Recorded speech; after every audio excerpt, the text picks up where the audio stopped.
તો નમસ્કાર મિત્રો, કેમ છો યાર? ફરી એક નવા વિડીયોમાં તમારું હાર્દિક સ્વાગત છે।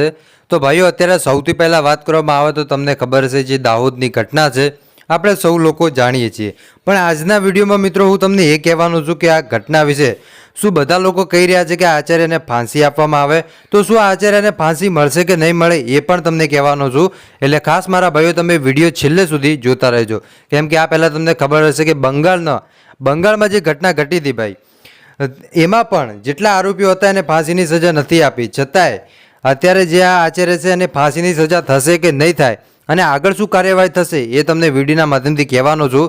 એટલે ખાસ મારા ભાઈઓ તમે વિડીયો છેલ્લે સુધી જોતા રહેજો। પણ એની પહેલાં નવા આવ્યા છો તો વિડીયોને એક લાઇક કરી નાખજો, અને ચેનલ ઉપર આજે પહેલી વાર જ આવ્યા છો તો પ્લીઝ મારા ભાઈઓ વિડીયોને લાઇક કરીને ચેનલને સબસ્ક્રાઈબ કરી દેજો, જેથી કરીને તમને આવા અનેક વિડીયો મળતા રહેશે। તો ચાલો આજના વિડીયોની શરૂઆત કરીએ છીએ। તો આમ તો તમને ખબર હોય છે કે ગમે તે ગુનેગાર હોય છે એની સામે કેટલીક ને કેટલીક કલમો લાગે છે, પણ અત્યારે જે આચાર્ય છે એને સૌથી પહેલાં તો કયું કામ કર્યું છે કે બાળકી સાથે દુષ્કર્મ કર્યું છે, અને બીજું કે આ બાળકીને મોતને ઘાટ ઉતારી છે, એટલે મર્ડર કેસ પણ થઈ ગયો।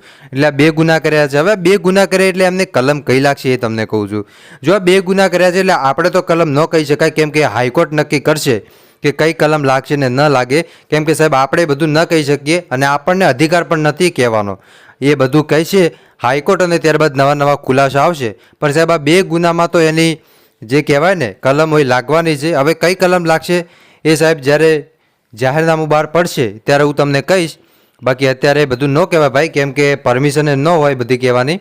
તો બસ આજ માટે આટલું જ રાખીએ છીએ, અને આગળ જે કંઈ પણ ન્યૂઝ હશે એવું તમને વિડીયોના માધ્યમથી કહેતો રહીશ। બાકી તમે જો એવું વિચારતા હોય કે આચાર્યને ફાંસીની સજા થાય, તો મને નથી લાગી રહ્યું કે આચાર્યને ફાંસીની સજા થશે, અને ભારતમાં તમને ખબર હોય છે કે ફાંસીની સજા દેતા નથી, જેટલા પણ આરોપીઓ હોય છે એમને જેલની સજા થતી હોય છે। તો બસ આજ માટે આટલું જ રાખીએ છીએ।